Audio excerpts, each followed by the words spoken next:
So the feds are letting states know that they cannot force gun stores to close amidst this shutdown. I have Anthony Brian Logan on to give his thoughts on the matter. What's up, guys? My name is Tyler Bluntman, and you are listening to The Terrible Conservative.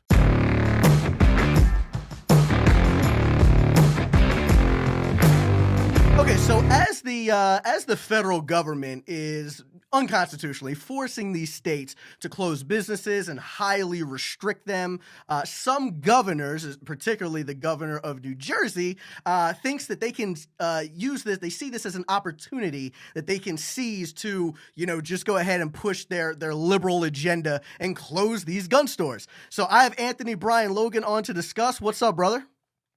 Everything's good, man. Happy to be here. It's a whole lot going on, a whole lot to discuss. So I'm just ready to go ahead and tear on in it. So, hey, man, so before I get into this, I want to go ahead and just give a little bit of context for anyone who's not familiar. So the New Jersey governor, his name is Phil Murphy.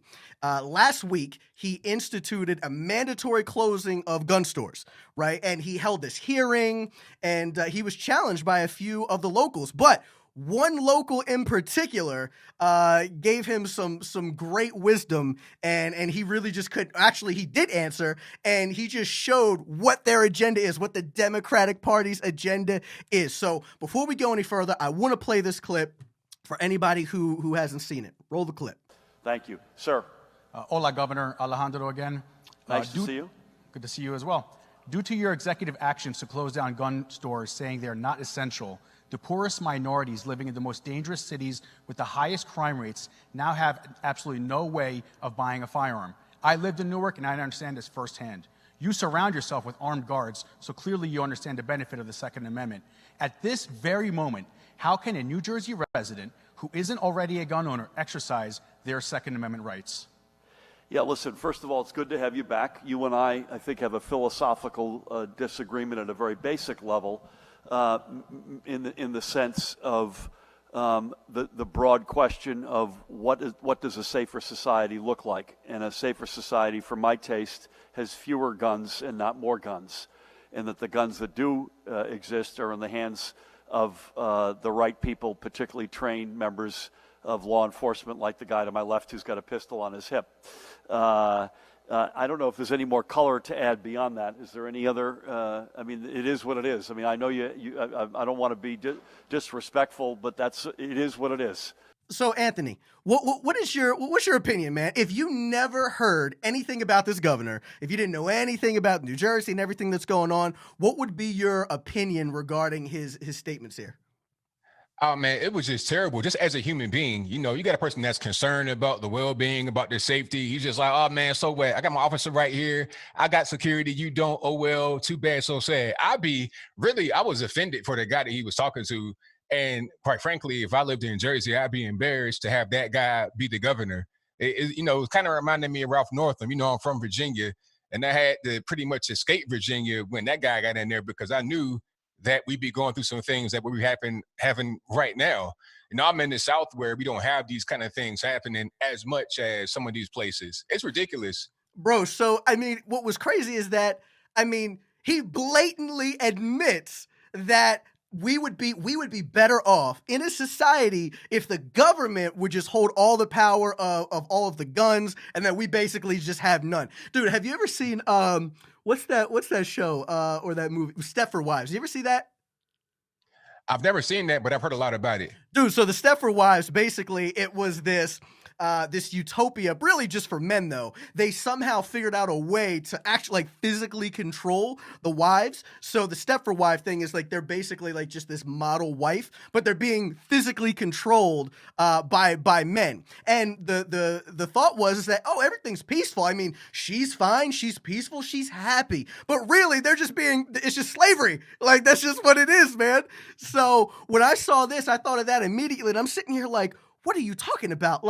You're telling me that the government that's really inept at just about everything should be the sole proprietor of guns so that we can't defend ourselves? That's crazy, right? 100% correct. It's really crazy. And then this ain't the first time we've seen anything like this happen where the government comes in, they take over, they start to take the guns, they take this, they take that. At the end of it, the government has everything. They control your life, whatever you do, step by step, you have nothing. And they want to have this whole thing about, oh, we got to have equality, we got to have safety.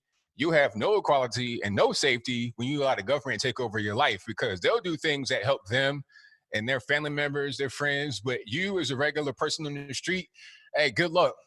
Right. And what's crazy when like pro government people when they argue, I mean it's almost as if they're arguing that somehow when you're a government employee, it's like you are just some otherworldly entity that is not susceptible to bias, to prejudice, to screwing things up. Like you're just a normal human being. You are a flawed human being, and just about every human being, when they have power, it's bad, right? Absolute power corrupts absolutely. So it's just insane to me when I hear that. But I did hear you say something about so you're in what state are you in?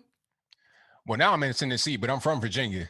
So in your state now, there's no restrictions. They haven't like closed any gun stores or anything like that. Well, there's some restrictions, but it's not as like tight as like New York. The restrictions are like on some of the commerce. Like where I live, it's a high commerce area. It's a ghost town. It's really crazy because I'm in the city, and in the city, you have the mayor is a liberal guy. Like when you go out in the county, it's different. When you go out in the county, everybody's pretty much living life like normal. But when you more into the city, then things get a little bit different. But as far as gun stores closing, no, I've not seen any gun stores close at all. The gun store I go to, everything is fine. The business is still as normal. It's not like what they're trying to do in Jersey and other places where they're saying, okay, we got to close gun stores because they're not essential. And I think that Trump said that we got to have the gun stores open from the federal level. I wonder if we're going to Yes. be able to enforce that nationwide. Yeah. Right. So, as many of my followers know, I'm not a Trump supporter in the regards that I want to vote for him, but that doesn't equate to me not understanding when he does things that are right. Like this was totally right. So when he was pushing back on the states, and he's basically saying that, look, you guys cannot close down these gun stores because this is essential, especially in a crisis. Especially in a that's probably the most imperative time that gun stores should stay open, right?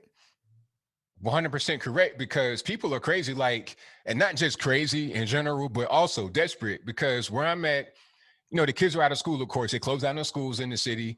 And what's happening is that the school buses are still running, but they come like right around 12:30, 1 o'clock with lunches for the kids.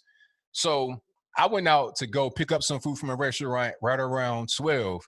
And when I went out, I saw a lady who was pregnant, like obviously pregnant, probably about like 7, 8 months, with her son, wait at the bus stop for the food. When I came back, they were still out there. I ate my food at my house, and then the bus pulled up. So they were out there probably about an hour waiting on a lunch, a bad lunch, okay, that the boy might pay $1 for or more. I don't know how much it is in school, or get it for free.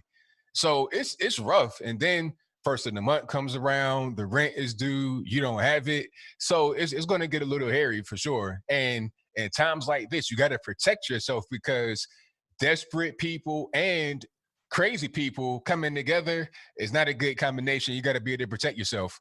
Agreed. I completely 100% agree. So, one of the big arguments that I saw that I was reading online for the political left of why um, they want they also want these gun stores to be closed. The biggest argument that I've seen is that too many unqualified or not the right people will be getting and obtaining guns that they wouldn't normally, because so they're still going through the normal, or they're supposed to still go through the normal federal background check, right? Also unconstitutional, but they're supposed to go through this federal background check. And typically, I don't know if you own a firearm or how it was when you got it, but I do. And when I got here in PA, I went there, it was minutes. Like this guy literally this guy really got onto the phone and he typed in some information about me. And then within 5 minutes, he's like, okay, here's your gun, sir. So I was good, right? But apparently with this surge in gun sales right now, they're so backed up, and it's taking days to go ahead and approve people. And the federal law apparently is that if a state, or if it takes longer than 3 days for the feds to turn back a decision or tell you what their background is, that it's up to the discretion of the store owner if they want to go ahead and approve these people. And the left is like, oh, well, they're just going to go ahead and approve all these crazy people that are going to murder me and my family at any given time. So what do you say to somebody who uses that as an argument? I mean, that's silly, because first of all, these people don't even understand how the process is when you're talking about being able to buy guns. They don't understand that.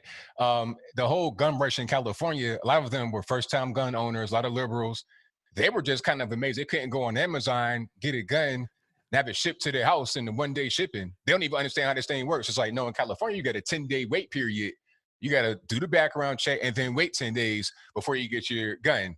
Okay. And you got to pass the background check. You might not be able to pass it. I saw a story about a journalist in Chicago a few years ago, probably about 2 or 3 years ago. This guy tried to prove a point about how easy it was to get a gun. And he was, went into the store, tried to buy a gun and failed the background check. So a lot of these people don't even know that they might not even be eligible to get a gun. So they just don't understand what they're talking about. That's just more of them just trying to hate on the gun industry and being afraid themselves because they don't want to pick up a gun and fight if they have to. They'd rather just have innocent people, regular everyday normies, not being able to get a gun versus people that are law-abiding being able to get them, because the criminals are still going to have their guns. They're not giving up anything. And you got to worry about them, not your regular, average, everyday person. Bro, and what's crazy too is that, well, because they think that the government's just going to protect them no matter what, right? Which is crazy too, because when shit goes down, right, it takes minutes. I think I've read that the average time for police to respond to something, like on the good side, is something like 7 minutes or something like that, which is insane. Where the better thing to do is citizens there that are armed, that know what they're doing, and to eliminate, or actually you are your first line of defense, right? To defend yourself, because you're right there. So it's so crazy to me, man. It's dude. So when I first started off, which was crazy, is that I wasn't really into politics, but I figured that I was just more liberal because, that's where black people are. So I was like, that's my people. So I guess that's what I am. And then when I really started digging into shit, like I just saw all the inconsistencies. I see things like, okay, so we're saying that there's police brutality and injustice from the government, but then we're also saying that we're the side that wants to restrict guns to protect ourselves against anyone, even the government. So it was just like, it just doesn't make sense. Like, it just makes no sense. It doesn't, yeah, right. Exactly. It makes no sense. I mean, we're so oppressed and we're so this and we're so that, but yet you want to disarm ourselves. I don't understand that makes any sense. Like, it doesn't go together. If we are so oppressed and we're so downtrodden and we're so much attacked by racist people, shouldn't we be able to defend ourselves against said people rather than just not defending ourselves? And like you were saying, the police, it takes them a while to get there. The police can't be your bodyguards. Okay, we're not Barack Obama, Donald Trump, or anybody like that. We don't have Secret Service on our side 24/7 with a van parked outside our car, our house. We don't have that. We have ourselves. So when the guy's out front banging on the door and it's getting ready to pop open, the window busts and the guns start blazing, you can't just be like, oh, 911, please come help. Because by the time they get there, all they're going to do is put you in the bag, send you off to the morgue, write a report, on to the next one. You got to protect yourself at that particular moment. And then when the police get there, be like, okay, I defended myself. I'm not going to jail. If these guys are living, which they probably won't be, take them, send them to jail. If they're not, bag them and tag them, move on to the next one. I still got my life. That's how it is. But they don't understand that. 100%, man. I mean, it's so offensive. Like when I see politicians, specifically Democratic politicians, that talk about gun control and that we don't need this and that, but most, if not all of these politicians have private security. They have private bodyguards, right? So it's easy for them to say that. I mean, how easy is it to say, nah, you guys don't need it because I'm in this little bubble of mine where I have 5 or 6 different people on the side of me protecting me at any given moment, when they don't understand that the average citizen does not have that. We don't have that luxury, right? We don't have the money to pay for somebody to go ahead and protect us at any given time, right? So yeah, man, it's just offensive. What do you believe that should be happening right now? Like, what's gonna bring us back from this chaos? Well, we got to have the individual states not go overboard with the recommendations and shut stuff down. Like, it's one thing to say, okay, wash your hands. That should be kind of a given anyway. That shouldn't even really be something you got to legislate or try to force people to do. Just wash your hands, social distancing, all that kind of stuff. But let's get back to work. Don't just shut down jobs and things like that because you want to, try to get a hold on the virus situation. Let us get back to work and just tell people what's going on. It's like, all right, look, You have high risk people, people that are elderly, people that have cardiovascular issues, people that may have heart disease, diabetes, stuff like that. You may be high risk, so it may behoove you to stay home. If you don't want to stay home, and that's fine, but you put yourself at risk. Tell everybody what's going on, give them the option, and then let everybody do what they're going to do. See, that was what's going on in Virginia. In Virginia, they had recommendations out there from the state and also from the federal government, social distancing, all this, that, and the third. But then people were going down the beach, hanging out, partying. So Ralph Northam was like, nope, I don't like that. Now we're going to shut it down. Everywhere is not necessarily doing that. I think that's taking it a step too far. Tell everybody the information and let them do what they're going to do. That's all you can really do, in my opinion. Right. Right. I would agree with that, man. I would agree. I mean, it has the potential to be deadly, but we've also seen that they're making huge strides with these different drugs. I can't even pronounce some of them that I just heard of. And it's not like the zombie virus where, you're going to get infected no matter what, like no matter what kind of contact, like you're getting infected. It's not like that. And we're adults, man. Like, I'm willing to take that risk because I don't know about you, Anthony, but I need my money, man. You know what I mean? Yeah, I'm with you. I mean, everybody needs money. People talking about, oh, you're being greedy because you want people to die because of business. It's like, no, you're not even really understanding. You got to have money to be able to live. You can't just say, oh, I'm protecting you. Let me protect myself. How about that? You could protect yourself. I could protect myself. Don't try to tell me that you know what's best for me and you're going to put rules on me that I must abide by to protect my own self. I think protecting myself would be being able to go out here, put money into the economy, make money, and take care of myself and those that are around me the way I normally do. And many other Americans feel the same way, which is why people don't want to be trapped in the house, why they want to go out there and work, and why they're not a fan of some of these areas that have the shutdown orders in place. And the one in Virginia is until June 10th. Is it until 10th. June 10th? That's what they're saying right now. And then they're saying that they could let it up earlier, but for right now, Northam got on TV and said June 10th. Dude, how are those people going to survive? They're not. And like in Virginia, I know Virginia, it gets wild. Like after a week or two, it's going to get really active, and you don't want any kind of problem with that. And then it's starting to get hot. People are getting more irritated. It's nah.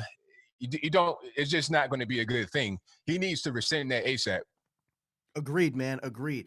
So, Anthony, where can people find your podcast and like all your work? Where can people find you? I'm on YouTube mostly, also Facebook, Instagram, Twitter. My YouTube, you can find it. Just search the 3 letters ABL. I come right on up. On Twitter, it's Anthony B. Logan. Instagram, Anthony B. Logan. And I think Facebook, it's Anthony Brian Logan. I got 2 pages on there. Follow one, friend one, do whatever you want. That's where I'm at. Awesome, man. So, hey, I really appreciate you coming on, brother. It's been awesome to have you. Like I said before the show, man, I'm a huge fan, man. I love what you're doing. May not agree with everything, but I really love that you push the movement out there, man, and you're consistent and all of that. So I'm going to leave this discussion here. Anthony, would you mind closing this out? All righty. Well, if you like what you heard, please comment, rate, share, and subscribe. Peace.